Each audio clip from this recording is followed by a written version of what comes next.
The first weird thing about becoming a billionaire is that it happens on a Tuesday. Not a dramatic Tuesday. Not a cinematic Tuesday with swelling music and slow motion. Just an ordinary Tuesday, where you were planning to do laundry, and you kept forgetting.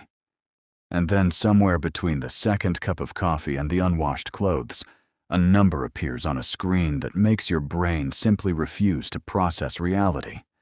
You stare at it for a while. Then you close the app. Then you open it again. Still there. You call your accountant. He answers on the first ring, which he has literally never done in 3 years of knowing you. That alone tells you something has changed permanently. The first week is genuinely, completely, embarrassingly fun. You buy the things. You know exactly which things. The things you mentally promised yourself at 2 a.m. during bad months when you were eating cereal for dinner and telling yourself one day you'd buy the good cereal. Not the store brand with the sad cartoon on the box. The real one. The name brand. The one that costs $4 extra and tastes like someone actually tried. You buy that cereal. You also buy the house. And then another house, because apparently that's a thing people do now. You. People like you. A person who 3 weeks ago was calculating whether a streaming subscription was worth it. You buy a car that costs more than your parents' first home, and you feel incredible for exactly 11 days. Then it's just a car that starts when you press a button. That's the first thing nobody tells you about money at this scale. The timeline from amazing to normal is terrifyingly short. Then the people change. Not immediately. That's the part that catches you off guard. It doesn't happen like a movie where everyone suddenly turns fake and obvious. It happens like a slow leak, barely noticeable until the room is half underwater. Your phone works differently now. Certain people respond faster. Certain people use your full name in texts when they never did before. Certain people you haven't spoken to since a random Tuesday in 2019 suddenly have a reason to reconnect. And the reason is always, eventually, about money. Not immediately. First there's warmth. First there's genuine sounding catching up. And then somewhere in the third conversation the pivot arrives, and you start to feel it coming. The way you feel rain before it actually rains. Your family tries their hardest. Give them credit for that. But the conversations shift. Nobody recommends affordable restaurants anymore. Your cousin stops complaining about her job around you because she thinks you can't relate. Your old friend group still invites you to things, but there's a new politeness in the room that wasn't there before, and politeness where there used to be comfortable rudeness is actually the saddest thing. You miss being roasted. Genuinely. You miss someone telling you your haircut looks bad. Because now everyone's extremely supportive of every haircut. The requests arrive.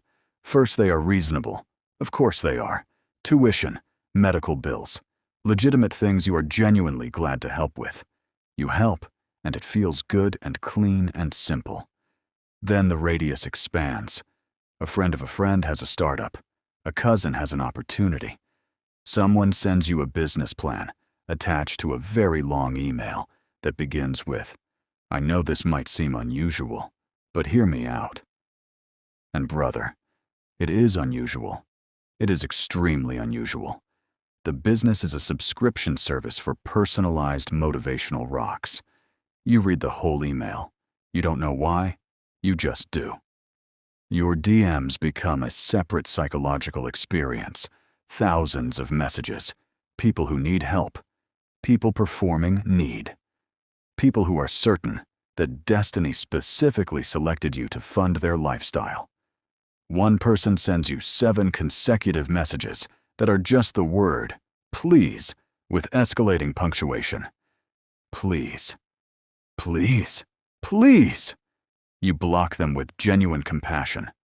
And slowly, something inside you starts changing in a way that takes a while to name. You stop trusting warmth at face value. That's the one.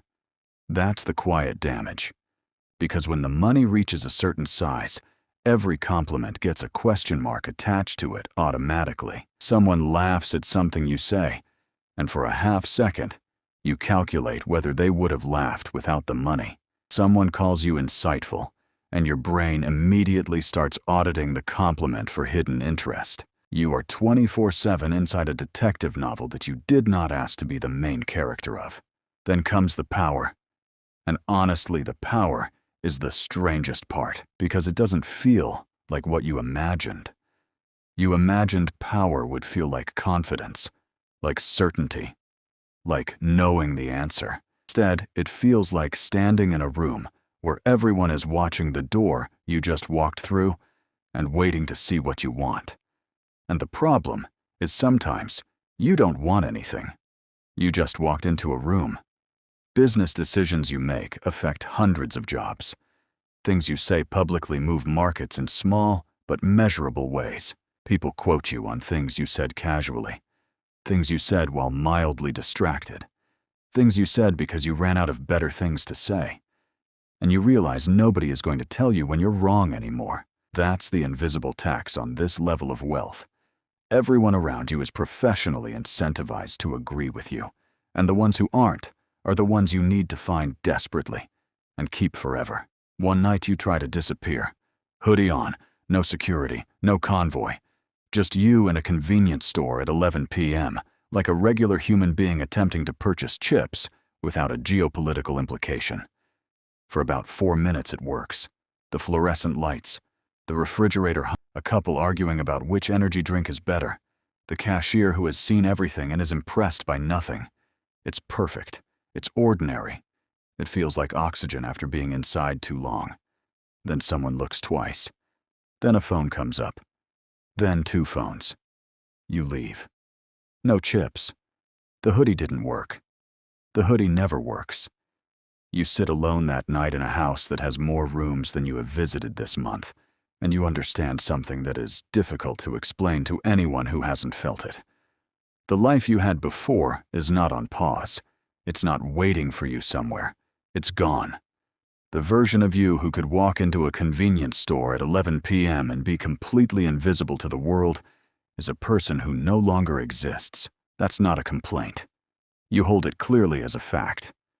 But it is a fact. Then one morning you drive to your mother's house. No reason, no event. Just a Tuesday.